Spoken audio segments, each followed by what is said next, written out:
The fluorescent lights of Sunshine Bakery cast a harsh glow over Marcus Thompson's weathered face as he stared at the pink and purple princess cake behind the glass display. His 7-year-old daughter Emma had drawn pictures of this exact cake for weeks, carefully coloring every detail with her broken crayons at their kitchen table. The price tag read $65, $65 that might as well have been $600 for a man who had been counting quarters for gas money. "I'm sorry, sir, but we'll need the full payment up front for custom orders," the teenage cashier said, her voice tinged with practiced politeness that couldn't quite mask her discomfort. Behind Marcus, a line of impatient customers shuffled their feet, checking their phones and sighing audibly. Marcus felt the familiar burn of shame creep up his neck. 3 months ago, he'd been an assistant manager at a local electronics store. 3 months ago, Emma's biggest worry was whether she'd get the princess dress or the fairy wings for her birthday. Now, laid off and struggling to find work that wouldn't interfere with his custody schedule, he was reduced to canceling his daughter's dream cake. "Could you maybe hold it until Friday? I get paid then, and I promise store policy, sir. No exceptions." The cashier's eyes darted toward her manager, who was pretending not to watch from behind the register. What Marcus didn't notice was the woman in the expensive navy suit standing 3 people behind him in line. Victoria Chen had built Chen Industries from a small import business into a multinational corporation worth billions. She'd arrived at the bakery on impulse, craving the simple pleasure of her childhood favorite red velvet cupcake so after a brutal board meeting where she'd had to lay off 200 employees to satisfy shareholders. Victoria watched Marcus's shoulders slump as he pulled out his phone, his fingers trembling slightly as he dialed.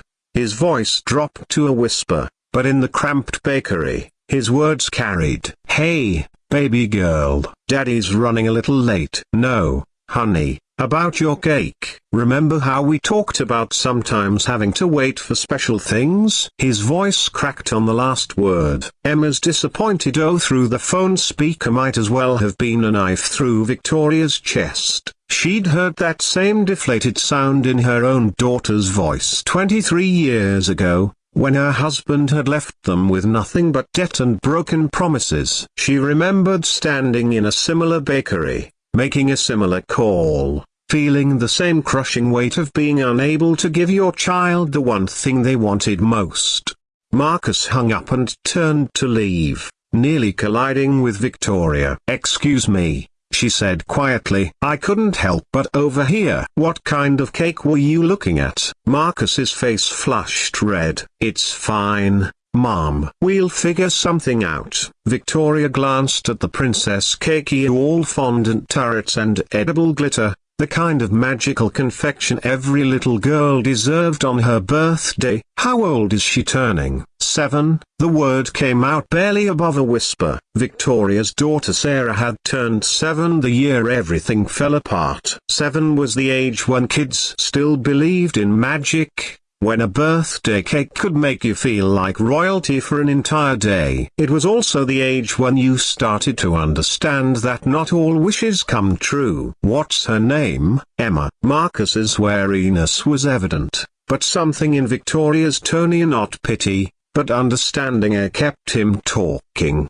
"I'd like to buy Emma's cake." Marcus took a step back.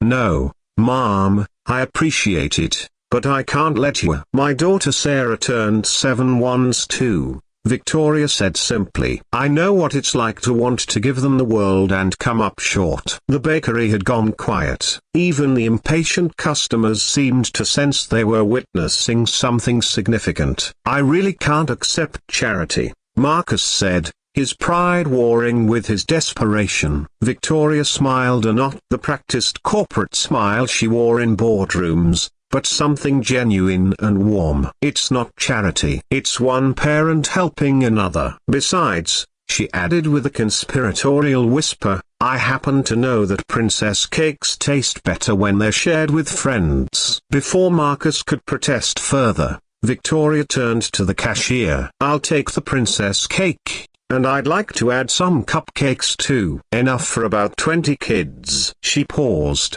remembering Emma's disappointed voice. "Actually, make it 30. And throw in some of those chocolate coins that look like treasure." The cashier's eyes widened. "Mom, that's going to be over $300. Victoria handed over her black American Express card without hesitation. "Perfect." Marcus stood frozen, overwhelmed by the stranger's kindness. "I don't know what to say." "Say you'll invite me to Emma's party?" Victoria replied. "I haven't been to a princess party in years." That Saturday afternoon, Victoria found herself in a modest duplex decorated with dollar store streamers and homemade decorations. Emma, resplendent in a thrift store princess dress, greeted her at the door with a gap-toothed grin and a construction paper crown. "Are you the cake fairy Daddy told me about?" Emma asked with the serious curiosity of a 7-year-old. Victoria knelt to Emma's level. "I'm just a friend who believes every princess deserves a perfect birthday." The party was everything Emma had dreamed of far and everything Victoria had forgotten she loved about simple celebrations. 20 neighborhood kids ran around the small backyard,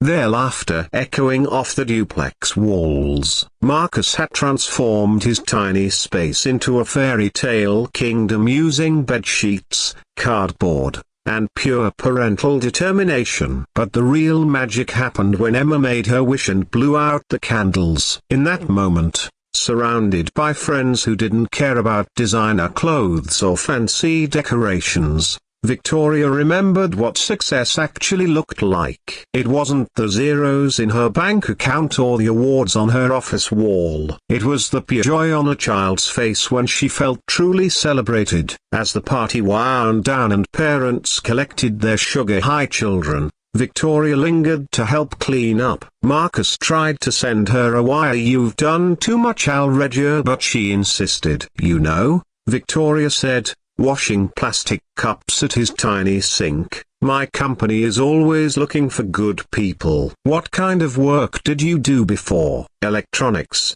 customer service, a bit of everything," Marcus replied, not wanting to sound desperate. "I could use someone in our customer relations department." "Good hours, decent pay, health insurance." Victoria kept her tone casual, as if she were discussing the weather rather than changing a man's life. "Interested?" Marcus nearly dropped the paper plates he was holding. "Are you serious?" "Dead serious." "But I should warn you, we expect our employees to take their kids to work sometimes when babysitters fall through, and we have a pretty good birthday cake policy in our break room." 6 months later, Victoria stood in that same break room, watching Marcus present Emma with another princess cake, here this one celebrating Emma's successful completion of 2nd grade. Emma had become something of a mascot around the office, charming everyone from the mailroom clerks to the senior vice presidents with her drawings and stories.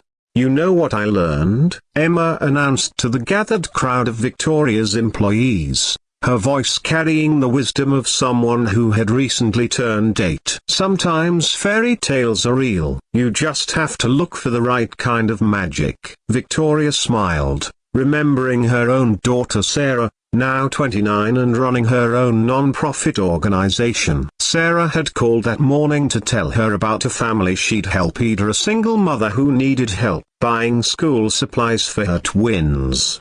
"The magic isn't in the wishing," Victoria had told Sarah, "it's in the giving." As Emma dug into her cake, surrounded by her father's co-workers who had become extended family, Victoria realized that the best business decision she'd ever made hadn't been negotiated in a boardroom or calculated on a spreadsheet. It had happened in a small bakery, when she'd chosen to see herself in a stranger's struggle and act with the kindness she'd once desperately needed. Sometimes the most important investments are the ones that don't show up on quarterly reports. Sometimes the greatest returns come from the simple act of making sure every child gets their birthday wish. And sometimes, if you're very lucky, A single moment of compassion can create the kind of magic that changes not just one life, but an entire world of possibility.